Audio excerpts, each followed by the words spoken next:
अल्हम्दुलिल्लाह अल्हम्दुलिल्लाहिल्लज़ी मन्ना अलैना बिजज़ीलिन निअम वस्सलातु वस्सलामु अला सय्यिदिल अरबि वल अजम व अला आलिहि व अस्हाबिहि मसाबिहिस सुलम। अम्मा बाद, मुअज़्ज़ज़ हाज़िरीन, सम्मानित दर्शक मंडली एवं श्रोता मंडली, सर्वप्रथम महान आल्लाह पाक रब्बुल आलमीनेर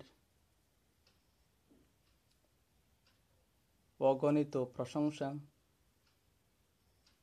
যার কৃপায় বিশ্ব মানব দানব কীট পতঙ্গ উদ্ভাসিত হয়েছে এবং লক্ষ কোটি দুরূদ সালাম সরকারে দু আলম মুহাম্মদুর রাসূলুল্লাহ সাল্লাল্লাহু আলাইহি ওয়াসাল্লামের উপর। তো আজকে আমাকে ইসলামে মানবতার গুরুত্ব সম্পর্কে কিছু আলোচনা করার জন্য বলা হয়েছে। তো ইসলামে মানবতা একেবারে প্রথম থেকেই মানবতার উপরে জোর দিয়ে আসা হচ্ছে। হাদিস শরীফে এসেছে, হুজুরে আকরাম সাল্লাল্লাহু আলাইহি ওয়াসাল্লামে ফরমান, লা ইউমিনু আহাদুকুম হাত্তা ইউহিব্বা লিআখিহি মা ইউহিব্বু লিনাফসিহি, যে ততক্ষণ পর্যন্ত কোনো ব্যক্তি আমলি এতেবারে তার ইমানকে পূর্ণমাত্রায় পৌঁছাতে পারবে না যতক্ষণ না পর্যন্ত সে তার জন্য যে জিনিসগুলো ভালো পায় সে জিনিসগুলো তার অন্য ভাই বা অন্য ব্যক্তির জন্য ভালো পেল না। তো দেখেন, এই হাদিসে মা ইউহিব্বু লিনাফসিহি শব্দ এসেছে, অর্থাৎ যে জিনিস সে তার জন্য ভালো পায়। তো মা শব্দটি এখানে এসেছে আম, কোনো নির্দিষ্ট বস্তুকে বোঝানো হয়নি। সেই বস্তুটি হয়তো পারিবারিক বা সাংসারিক জীবনের সাথে সম্পর্কিত হতে পারে, ব্যবসায়িক জীবনের সাথেও সম্পর্কিত হতে পারে এবং দৈনন্দিন জীবন কথাবার্তার সাথেও সম্পর্কিত হতে পারে। যদি পারিবারিক বা সাংসারিক জীবনের সাথে সম্পর্কিত হয় তখন এটার অর্থ হবে যে সে তার পরিবার পরিজনদের প্রতি এমন কোনো কাজ করবে না যে কাজটি যদি তার সাথে করা হতো তাহলে সে সেটাকে খারাপ পেত, অর্থাৎ তার মনে ভালো লাগতো না। যদি এই রকম কোনো কাজ সে করে ফেলে তখন ওকে বুঝতে হবে যে তার ইমান এখনো আমলি এতেবারে পূর্ণমাত্রায় পৌঁছতে পারেনি। ঠিক তদ্রূপ ব্যবসা বাণিজ্যের সাথে যখন সম্পর্কিত করে এটাকে দেখবেন তখন এটার মতলব হবে ব্যবসা বাণিজ্যে সে কারোর সাথে এমন কোনো কাজ করবে না যে কাজটি যদি তার সাথে করা হতো তাহলে সে খারাপ পেত, আর যদি করে নেয় তখন তাকে বুঝতে হবে এখনো তার ইমান আমলি এতেবারে পূর্ণমাত্রায় পৌঁছতে পারেনি। ঠিক তদ্রূপ কথাবার্তা দৈনন্দিন জীবনের এমন কোনো কথা কাউকে বলবে না, এমন কোনো কাজ কারোর সাথে করবে না যে কাজটি যদি তার সাথে করা হয় তাহলে তার খারাপ লাগবে, মনে আঘাত পাবে। যদি সে করে এই রকম কোনো কাজ অন্য ব্যক্তির সাথে তখন তাকে বুঝতে হবে যে আমার ইমান এখনো আমলি এতেবারে পূর্ণমাত্রায় পৌঁছতে পারেনি। দেখেন, ইসলাম একেবারে শুরু থেকেই ইবাদতের সঙ্গে সঙ্গে সামাজিক এবং চারিত্রিক কাজকর্মের উপরে অশেষ গুরুত্ব দিয়ে আসছে। মানবতার শিক্ষা প্রথম থেকেই একেবারে শুরু হয়ে গেছে এবং সেই কথাটি কেবল যে হুজুরে আকরাম সাল্লাল্লাহু আলাইহি সাল্লাম এবং সাহাবায়ে কেরাম রিদওয়ানুল্লাহি তাআলা আলাইহিম স্বীকার করতেন তা নয়, বরং ইসলামের শত্রুরাও সে কথা স্বীকার করত। আমরা দেখতে পাই হযরতে আবু সুফিয়ান রাদিয়াল্লাহু তাআলা আনহু, তিনি ইসলাম গ্রহণের পূর্বে মুসলমানদের মুসলমানদের সবচেয়ে বড় শত্রু ছিলেন। মক্কার মুশরিকরা ইসলাম এবং মুসলমানদেরকে মিটিয়ে দেওয়ার লক্ষ্যে যতটুকু লড়াই করেছিল মুসলমানদের বিপক্ষে, প্রায় প্রতিটি লড়াইয়ে সেই আবু সুফিয়ান রাদিয়াল্লাহু তাআলা আনহু ছিলেন মক্কার কাফিরদের, মক্কার মুশরিকদের সেনাপতি এবং সরদার। সেই আবু সুফিয়ান রাদিয়াল্লাহু তাআলা আনহুকে যখন Heraclius, the king of the Roman empire, Roman সাম্রাজ্যের শাহিনশাহ হিরাকল জিজ্ঞেস করেছিল, মাযা ইয়া'মুরুকুম, ইয়ানি মাযা ইয়া'মুরুকুম মুহাম্মাদুন সাল্লাল্লাহু আলাইহি ওয়াসাল্লাম, তোমাদের কি মুহাম্মদ সাল্লাল্লাহু আলাইহি ওয়াসাল্লাম কি কি কাজের আদেশ দেন? তখন ইসলামের সবচেয়ে বড় শত্রু হওয়া সত্ত্বেও হযরতে আবু সুফিয়ান রাদিয়াল্লাহু তাআলা আনহু হিরাকল বাদশাকে উত্তর দিয়েছিলেন যে, ইয়া'মুরুনা বিস-সালাতি ওয়াস-সিদকি ওয়াল-আফাফি ওয়াস-সিলাহ, অর্থাৎ তিনি আমাদেরকে আদেশ দিন, নামাজের আদেশ দিন, সিদক সচ্চাইয়ের আদেশ দিন, সততার আদেশ দিন, আফাফ পাকদামনির আদেশ দিন, জিনা ব্যভিচার থেকে বেঁচে থাকার আদেশ দিন, ওয়াসিলাহ সিলা রাহমির আদেশ দিন, অর্থাৎ অন্যের সাথে সম্পর্ক রাখার আদেশ দিন। তো এখানে দেখেন চারটি জিনিসের কথা উল্লেখ করা হয়েছে।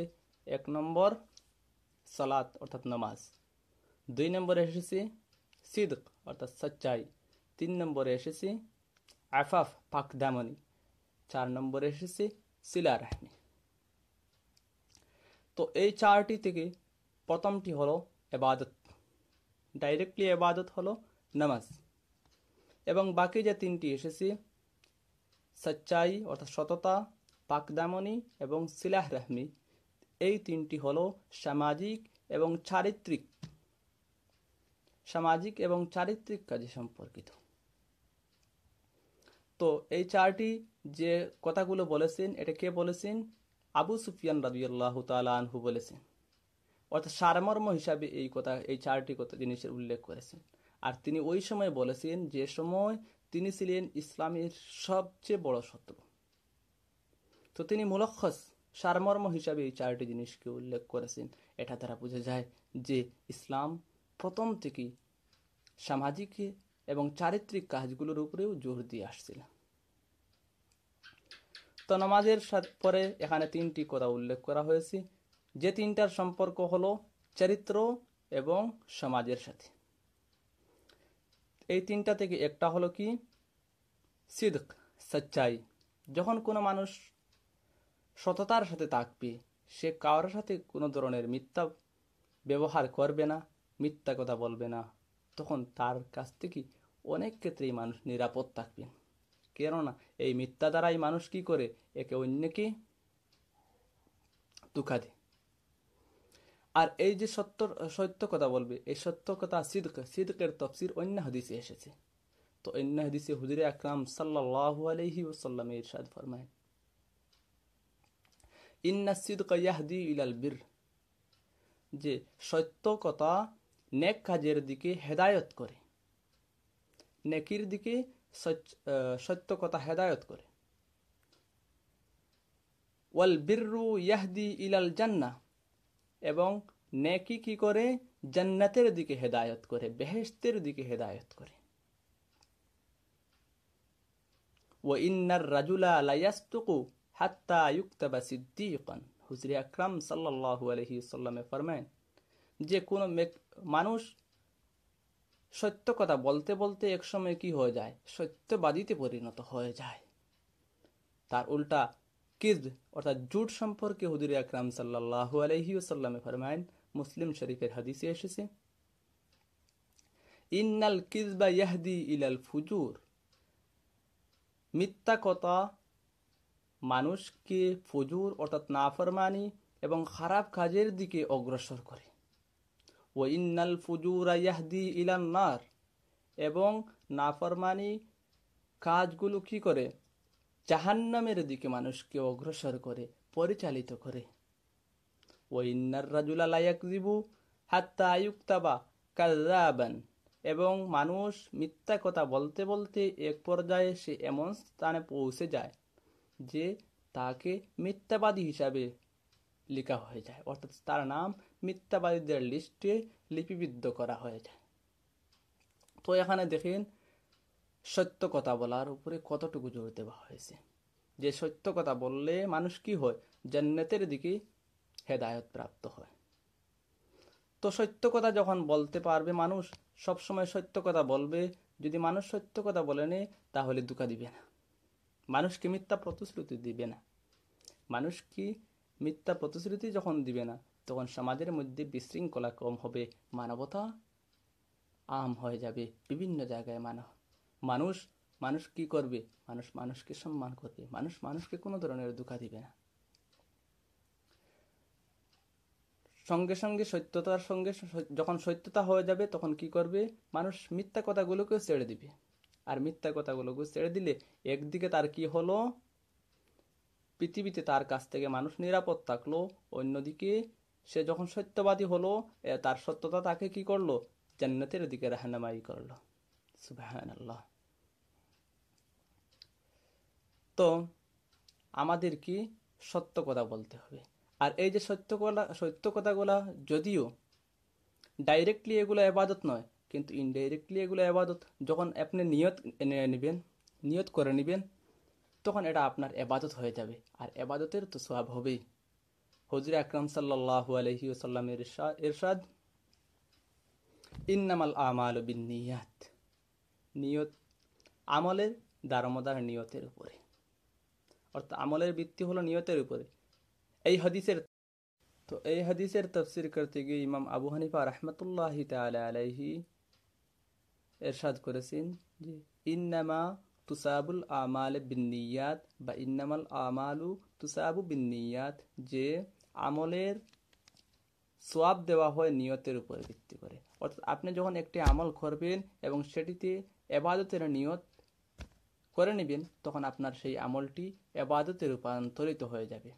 আর আপনি যখন ইবাদতে রূপান্তরিত করে নেবেন তখন আপনার কি হবে, এই সত্য কথা বলা, পাকদামনি অর্থাৎ জিনা ব্যভিচার থেকে বিরত থাকা এবং সিলা রাহমি, অন্যের সাথে সম্পর্ক কায়েম রাখা, এগুলা কি হবে, ইবাদত হয়ে যাবে। আর যখন ইবাদত হয়ে যাবে তখন আপনি এইগুলা থেকে সওয়াব পেতে শুরু করবেন।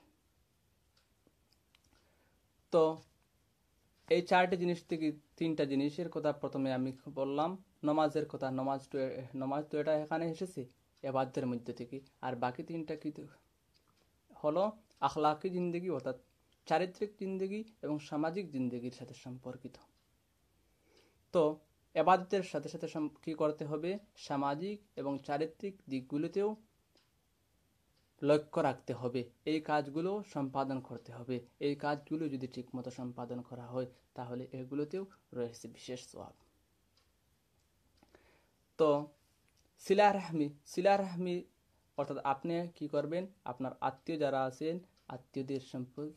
আত্মীয়দের সাথে সম্পর্ক বজায় রাখবেন, ওদের সাথে সম্পর্ক বজায় রাখবেন। আপনার তৌফিক আনমান আপনি যেভাবে করতে পারেন ঠিক সেইভাবে আপনি আপনার আত্মীয়দের সাথে সম্পর্ক বজায় রাখবেন।